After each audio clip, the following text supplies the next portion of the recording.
Good day, and welcome back to our virtual class in MAPE 8. In today's lesson, we will be discussing in health. It is about the different terms of human sexuality, dimensions, and influential environment. Let us study this to further understand who we really are in terms of sexuality. Let us begin. Before we understand the basic terms in sexuality, we have to define what is sexuality. Human sexuality is the expression of sexual receptivity. It is how an individual perceives a man being a man and a woman being a woman. Being man is different from being a woman in a lot of ways, in terms of physical appearance, in terms of expressing emotions, and in terms of thinking. The totality of these two, or three, or all of the aspects affecting man and woman is what we call human sexuality. Sa Tagalog, o sa mas simpleng paliwanag, iba mag-isip ang lalaki sa babae. Iba rin ang damdamin ng bawat isa. Iba rin kung paano sila makitungo sa iba't ibang tao. Kapag daw pinagsama-sama yun, ang tawag yun ay human sexuality. We have here two symbols. The symbol of being a male and the symbol of being a female. Let us remember that in understanding sexuality, it is not only restricted in these two symbols. That's why we have to understand the basic terms used in sexuality. So what are the basic terms in sexuality? The first one is sex. It is the biological basis of being male or female, determined by sex organ, and it is also God-given. Always remember, class, na para malaman kung ano ang sex o kasarian ng isang tao, ang pinagbabasihan lamang ay kung anong sex organ meron siya. Alam natin na if that is male, the sex organ is penis. The female sex organ is vagina. That's why before, nalaman ng magulang natin na tayo babae at lalaki dahil nung tayo pinabubuntis pa lamang, nalaman sa ultrasound na tayo lalaki dahil ikaw ay merong sex organ na pang lalaki. Ganon din sa babae. So, lagi niyong tatandaan, ang sex, ang basehan para malaman ay kung anong sex organ meron ka. That is sex. The second basic term in sexuality is gender. Gender is a social concept on how men and women should think, feel, and act. It's a personal choice of sexuality, determined by your mind. Always remember, class, na ang gender ay kung paano ka mag-isip, makaramdam, at umakto bilang lalaki o babae. Hindi katulad ng sex, ito ay pinili mo. Ang sex, bigay ng Diyos. Ang gender, ikaw mismo ang pumili kung anong gusto mong maging kasarian. It is determined by your mind. Dahil ang gender, habang lumalaki ka, kung paano mo nakikita ang sarili mo, yun ang ginusto mong kasarian. Hindi dinikta kung anong sex organ meron ka. Yan ang pagkakaiba ng sex sa gender. Uulitin ko, ang sex, kung anong kasarian mo, yun ka. Pag ikaw ay may penis, lalaki ka. Pag ikaw ay may vagina, babae ka. That is sex. Pero kapag gender, kung anong nasa isip mo na ikaw yun, yun ka. Kung ikaw ay lalaki, pero ayaw mong maging lalaki at gusto mong maging babae, so be it. That is allowed in gender. O di naman kaya, vice versa, sa babae. Kaya tatandaan natin sa gender, hindi lang ito nare-restrict sa pagiging babae at pagiging lalaki. Actually, gender has three types. The first type is heterosexual. These are person that is attracted to opposite sex. So pag sinabi daw heterosexual, ito yung mga tao na nagkakagusto sa kasalungat niyang kasarian. Ito ang pinakaalam natin. Ito ang normal. Male is attracted to female. Kung yan ang nararamdaman mo, ibig sabihin, you are a heterosexual person. Female attracted to male.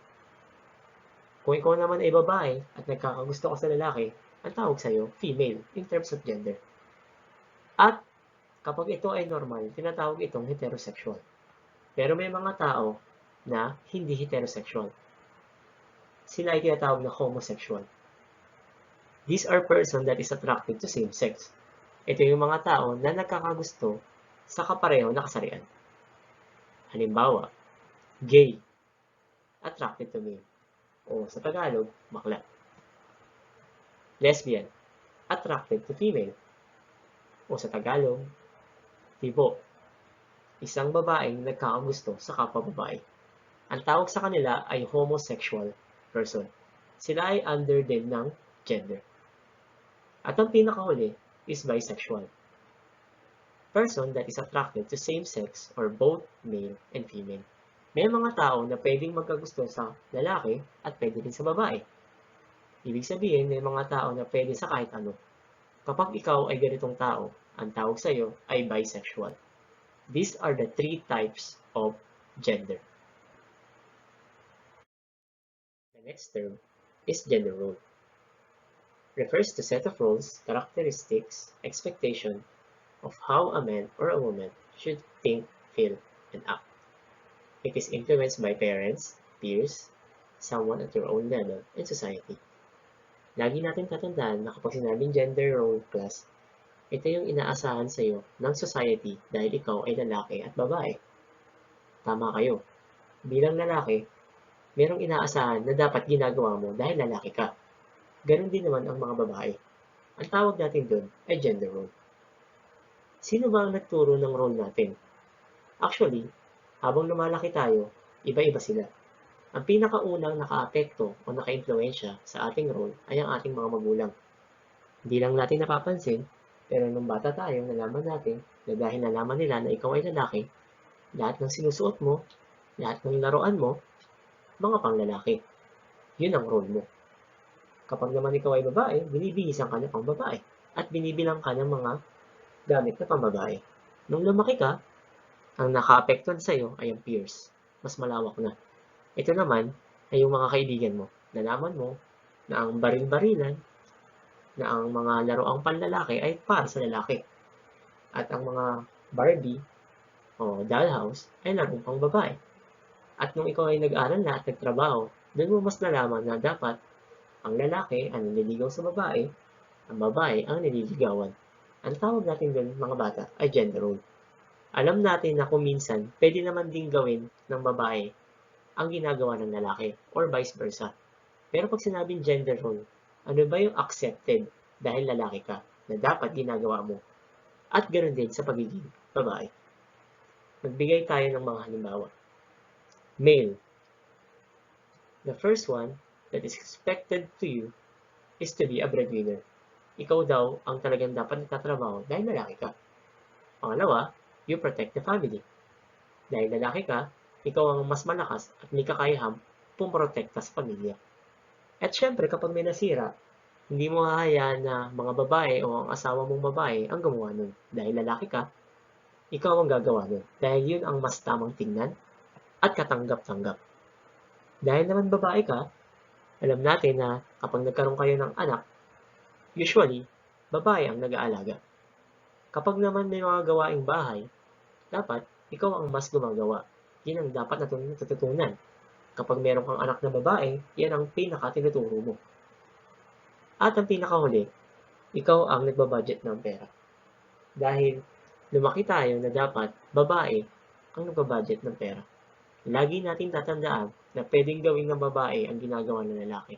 Pero sa gender role, because that is your role, ito yung mainam mong gawin dahil ikaw ay lalaki at babae. That is gender role. The fourth one is gender equality. Permits man and woman to have equal enjoyment of human rights. Sa Tagalog, human rights is karapatan ng tao. Alam natin na meron silang equal na karapatan. ang babae at lalaki. Noong unang panahon, mas maraming pribilehiyo ang lalaki. Pero as the time goes by, nagkaroon na tinatawag na human rights. At tinawag natin yung gender equality. Ano ba yung mga bagay na dati pang lalaki lang na ginagawa na ngayon ng parehong babae at lalaki? Meron tayong tatlong halimbawa. Unang-una, right to vote. Dati, lalaki lang ang pwedeng bumoto. Pero dahil nagkaroon ng gender equality, in terms of human rights, pwede nang bumoto ang babae at lalaki. Right to study. Dati, lalaki lang ang nag-aaral. Ngayon, parehong pwede na. At ang pinakahuli, right to work. Pareho nang pwedeng magtrabaho ang lalaki at babae. Kung nabuhay tayo noon, lalaki lang ang pwedeng magtrabaho. Pasalamat tayo at may gender equality dahil mas naging patas ang lalaki at babae. Always remember, class, human sexuality is understanding and accepting oneself. That is the true meaning of sexuality. Lalaki ka man, babae, bakla, tomboy, o silahis, as long as tanggap mo ang sarili mo at naiintindihan mo kung sino ka, you have your own sexuality, or what we call human sexuality. To understand better human sexuality, let's watch this picture. Good morning, John. Today, we plumb the depths of the marvelously complex human. But first, allow me to acknowledge that I am not a sociologist. I am also a straight white man who doesn't have to worry about a lot of the hate that a lot of other people do have to worry about. But my goal with this video is I want people to understand, because I think understanding will lead to less hate and also less self-hate. For a lot of people, it's nice to imagine that humans are simple and that you can know a person's sex and then you will know all sorts of things about them deeply and clearly. And if you don't fit into this nice little box, people who do can get really confused and sometimes even angry. And if you yourself don't fit into one of these nice little boxes and you think that people should, then you end up hating yourself. And that's probably even worse. I think the best and maybe only way to solve this problem is for people to understand that there are no nice shiny boxes. Or if there are shiny boxes, there are an infinite number of them, enough to put all of the people who currently exist, have ever existed, and will ever exist. So, together, let's understand. We're gonna start simple. What's going on down here, in between the legs?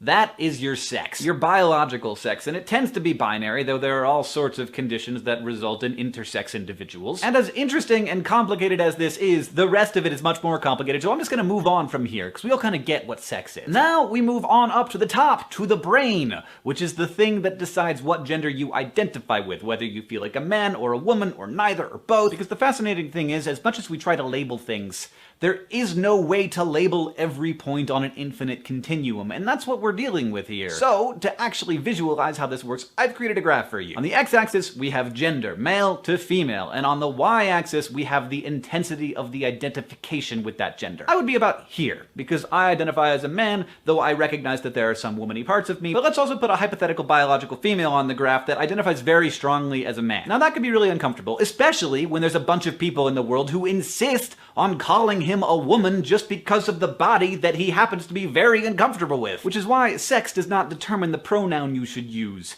Gender does. Now, moving on to your heart. Your metaphorical heart, of course. This is who you're attracted to. Men, women, all genders. Again, it's a spectrum, and that spectrum includes intensity, because there are people who don't feel strong sexual attraction at all. That's why asexual is a sexual orientation. A newer idea that I was happy to be exposed to yesterday on Tumblr is the idea of romantic orientation. These are the people that you want to have strong, intimate relationships with, but it sort of separates out the idea that sex has to be the goal or end point or like end all and be all of every intimate relationship. Now that we've dealt with how we feel, let's deal with what happens when other people actually get involved. That's sexual behavior, which is actually very different from sexual orientation. Now that might seem a little bit strange at first, but it's not. Consider, for example, a heterosexual priest. That priest's orientation is heterosexual, but because of his religion, his behavior is celibate. Here we're not talking about the preference, we're talking about the behavior. Now built on top of all of this are gender roles, which are built by societies, not by individuals. The obvious ones are masculine gender roles and feminine gender roles, but as all dichotomies are false dichotomies, this one is a spectrum too. Now that we've sort of gone over all of this, it's important to note that every single one of these categories is independent from each other. So a biological female can be a man who only has sex with women despite the fact that he's attracted to both men and women and kind of feels more comfortable in feminine gender roles. That may not be the most common combination of these factors, but it's certainly not weird. And another important point, many people move across these spectrums, sometimes from year to year, sometimes hour to hour. But what's really important is that we trust ourselves, and we understand ourselves, and we love and respect ourselves, and we grant that same understanding and respect to the people around us. Because when the world becomes one of infinite continuums and those false dichotomies break down, and those 2 shiny boxes break apart into 7 billion shiny boxes, that's actually pretty beautiful. And now, let us continue with the dimensions of human sexuality.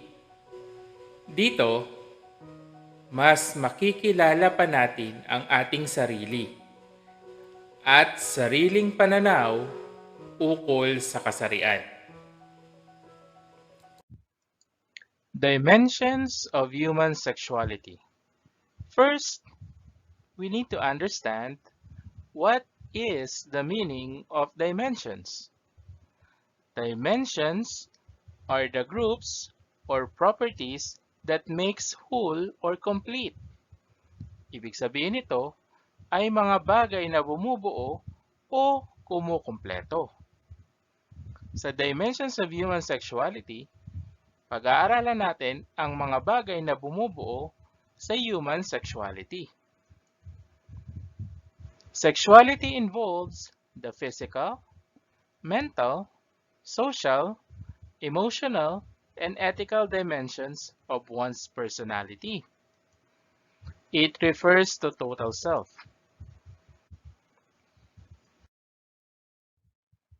The first dimension is physical self. It is the way you look as a man or a woman. Bakit ka nag-aayos? Bakit ka nagsusuklay? O bakit mahaba ang buhok? Why you choose pink? Why blue? Bakit ayaw mo tumaba? Bakit gusto mo magka-muscle? Those were the questions very associated with these dimensions.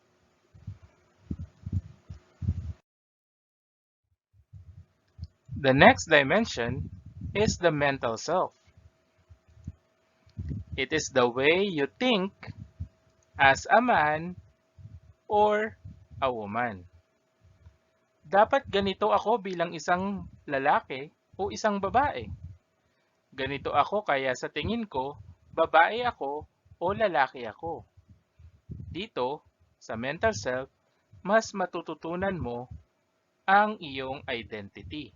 Kasi ganito ka mag-isip bilang isang lalaki or bilang isang babae.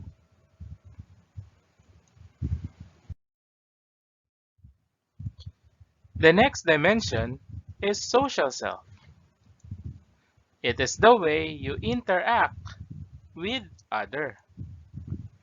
Dapat ito ang mga kaibigan ko o dapat ganito lang ang gagawin ko sa mga taong nakapaligid sa akin bilang isang lalaki o babae. Nandito yung pakikitungo mo sa mga kaibigan o kaya sa mga kapamilya o sa mga taong nakapaligid sa iyo. Ganito ka kumilos habang kasama mo ang ibang tao.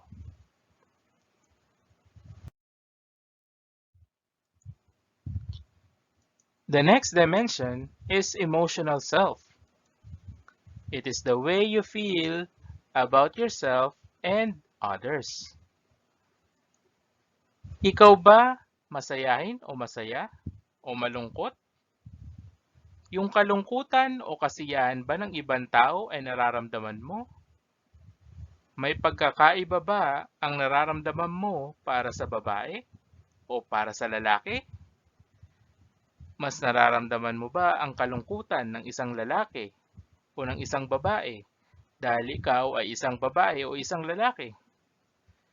Tandaan mo lamang na ito ay mga bagay na nararamdaman mo bilang ikaw at kung ano ang nararamdaman mo sa ibang tao bilang ikaw.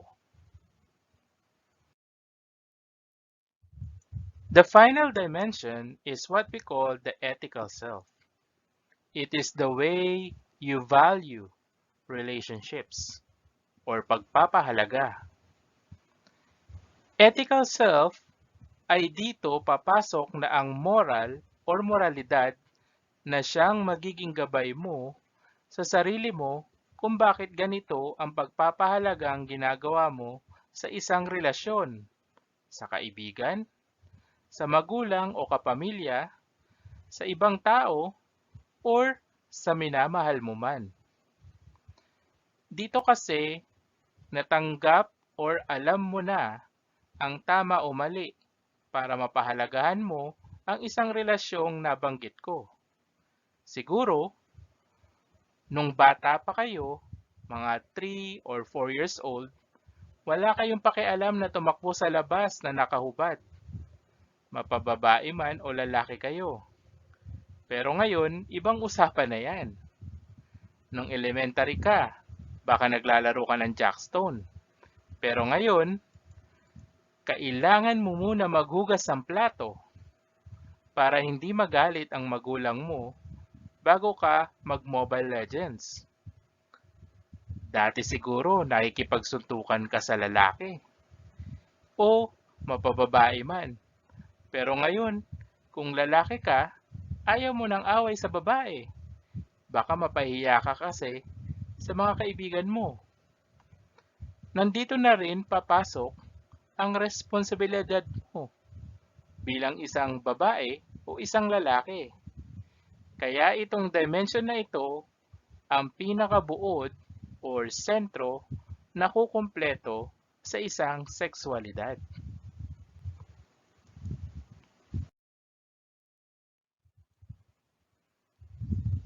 Now, we have a summary for Lesson 1 and Lesson 2. Basic terms and dimensions of human sexuality. Let's watch this video.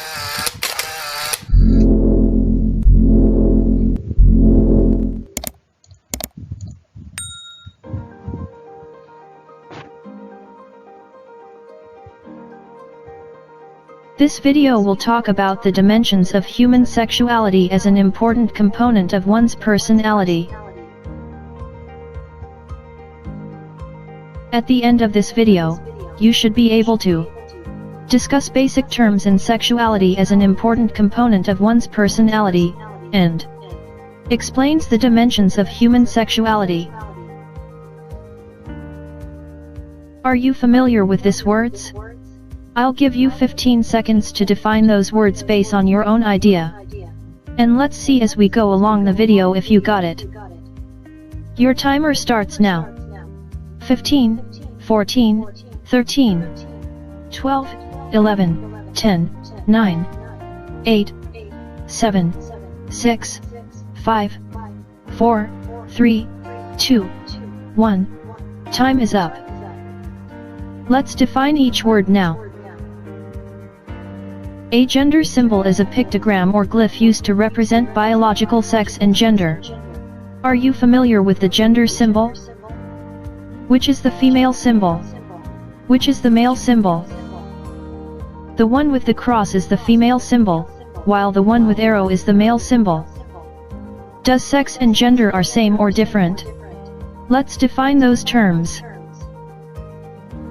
Sex is the biological basis of being male or female. It describes the biological sex a person was assigned at birth. While gender is the social concept on how men and women should feel, think, and act. It refers to femininity or masculinity. It is based on socially constructed features. They recognize that there are variations in how people experience gender based upon self-perception and expression, and how they behave. Gender refers to the attitudes, feelings, and behaviors that a culture associates with a person's biological sex. What is human sexuality? Human sexuality is the way people experience and express themselves sexually. This involves biological, erotic, physical, emotional, social, or spiritual feelings and behaviors. What is gender equality? Gender equality permits man and woman equal enjoyment of human rights. Also known as sexual equality or equality of the sexes, is the state of equal ease of access to resources and opportunities regardless of gender, including economic participation and decision-making, and the state of valuing different behaviors, aspirations, and needs equally, regardless of gender. What is gender role? Gender role are set of roles, characteristics, and expectations of how a man or woman should feel, think, or act as influenced by parents, peers, and society. A gender role, also known as a sex role, is a social role encompassing a range of behaviors and attitudes that are generally considered acceptable, appropriate, or desirable for a person based on that person's biological or perceived sex. Remember that sexuality is a natural and healthy part of life. It is everything about being male and female. Sexuality involves the following. Name given at birth. Every child is given a name at birth, and those names usually based on the baby's sex. For example, a baby boy is named Marco or Juan or maybe named William, while a baby girl is named Alicia or Candy or maybe Barbie. Sexuality involves also what toy the child played with. In our society, there's a toys that are assigned only for girl or for boy. Girls play Barbie, dollhouse, or any toy that associated with the girls, while boys play car, robot, ball, and any toy that is considered a toy for boys. Some parents find it unusual when a girl plays car, same with a boy that plays doll, but some parents also find it normal. Sexuality involves the clothes worn. Same with the toys, men and women are expected to wear according to their sex. Women wear dress, heels, and can put on some makeup which is not usual for men to do. Men also have their own distinct kind or style of clothes. But with gender equality, remember that everyone has the right to express themselves on any way they want. Sexuality also associated with child's friends or peers. In common teenagers, girls are friend with girls and boys are friend with boys, but as they become older, they expand their way of expression through having friends with the opposite sex. And lastly, sexuality involves the roles and responsibilities at home. An example is, girls of the family are expected to help mother doing house chores, while boys are believed to help father to repair of damaged household items. Sex is a major aspect of personality. The process of sexual development begins from birth to adulthood. Sexuality provides a sense of self-worth when sexual understanding is positive. Dimensions of one's personality. Physical self is the way you look as a man or woman. It refers to your body structure and appearance. The physical self is the concrete dimension, the tangible aspect of the person that can be directly observed and examined. Mental self is the way you think as a man or woman. It is the sense of one's own being or one's personal identity. Social self is the way you interact with your friends, family, acquaintances, and even with strangers. Emotional self is about how you feel about yourself and others. Ethical self is about how you value your relationships. It is important to have a clear outlook of yourself. Then you will be able to focus on your good points and develop weaknesses.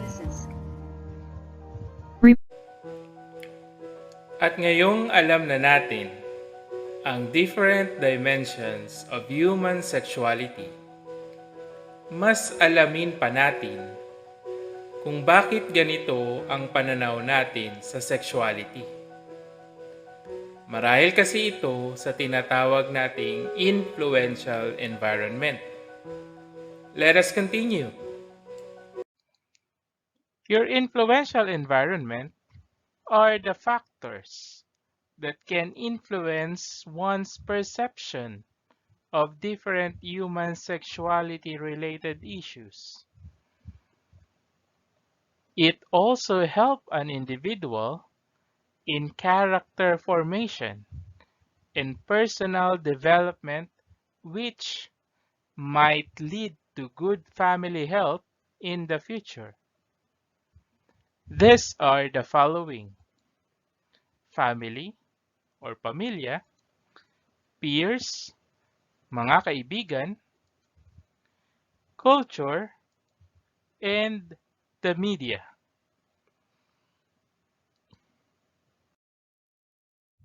Umpisahan natin sa family.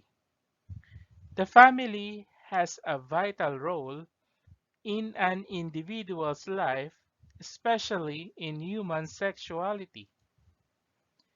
It determines the values of a person. Baka hindi mo lang alam. Kaya ka siguro mapagmahal na anak kasi ang mga magulang mo ay ganun din ang ipinapakita sa isa't isa. Gusto mo sa bahay lang ang babae para mag-alaga sa pamilya at ang tatay naman ang magtatrabaho kasi baka ganun kayo sa bahay. Si kuya, laging kasama ang kapatid mong babae kasi siya ang tagabantay kasi maraming manliligaw na ang kapatid mo. Ang pamilya o ang itinuturi mong pamilya ang malamang una at may pinakamalaking impluwensya sa iyo sa larangan ng human sexuality.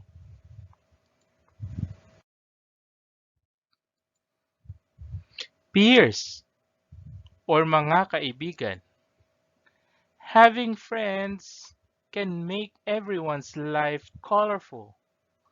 Bonding with each other, sharing feelings, interests, thoughts, and experiences is a means of influencing each other. Friends also affect how people shape their attitudes and behavior towards sexuality-related circumstances. Mga kaibigan, may common kasi sa iyong mga kaibigan kaya sila ang pinili mong kaibigan.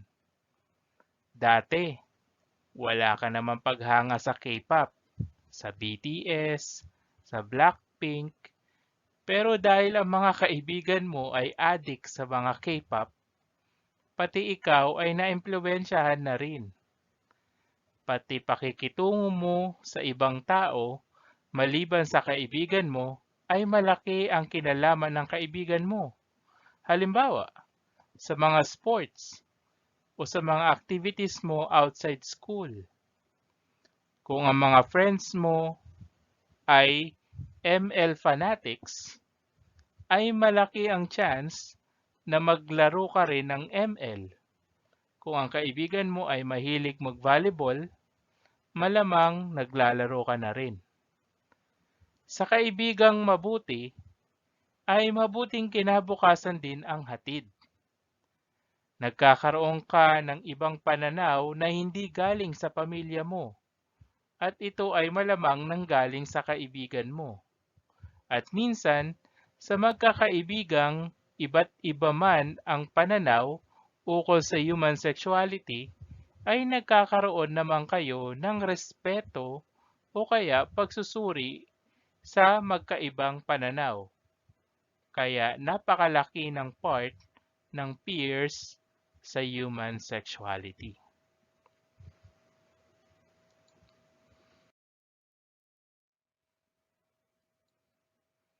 Culture. Cultural background can affect the values related to sexuality, along with the norms and standards set by society.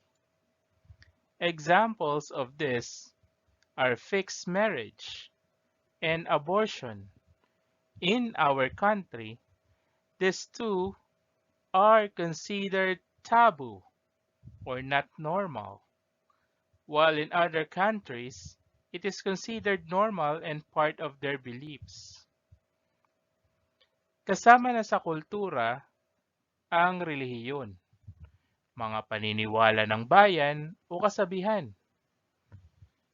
Ang mga kultura sa pagdaan ng panahon ay unti-unting nagbabago. Dati, bawal ang hiwalayan sa kinasal na mag-asawa sa Pilipinas. Pero ngayon, maraming nagsusulong sa annulment or legal na hiwalayan. Dati, bawal sa babae ang magsuot ng maikling damit. Pero ngayon, isinusulong ang malayang pagpili sa pananamit. Tandaan natin na malaking influence ang kultura sa human sexuality. Pero ito ay unti-unting nagbabago na rin.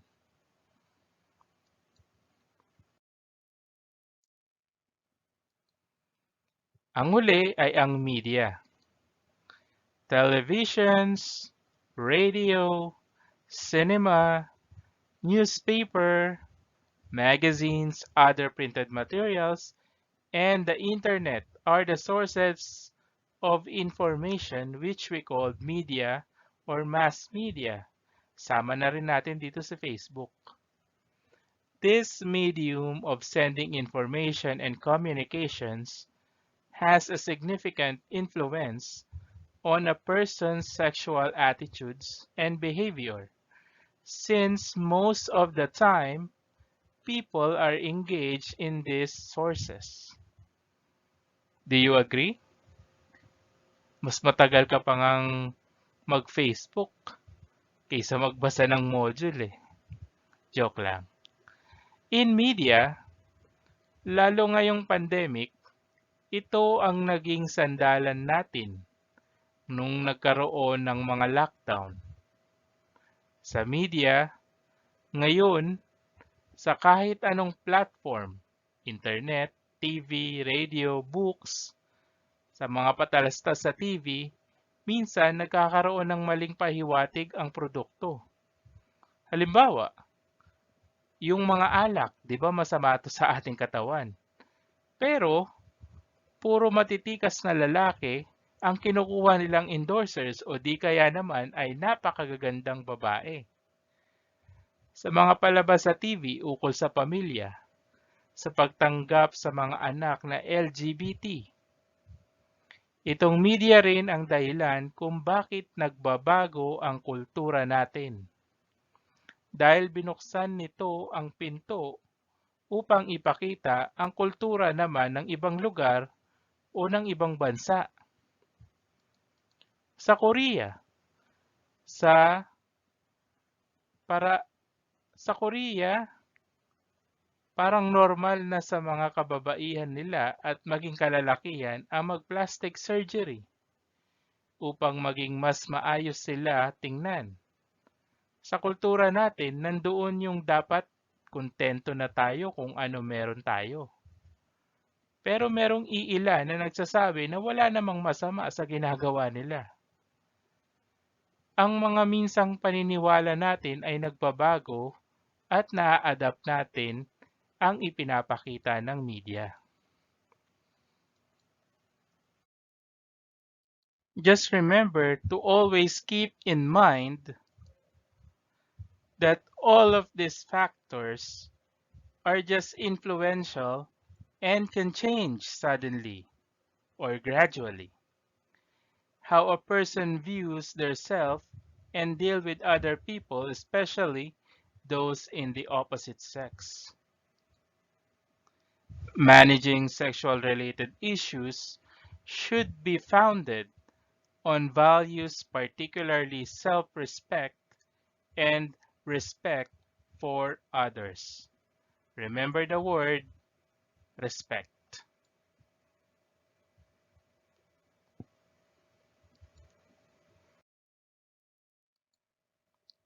So that's all for today. I do hope you learn a lot and for you to complete your task in your module. Thank you and God bless.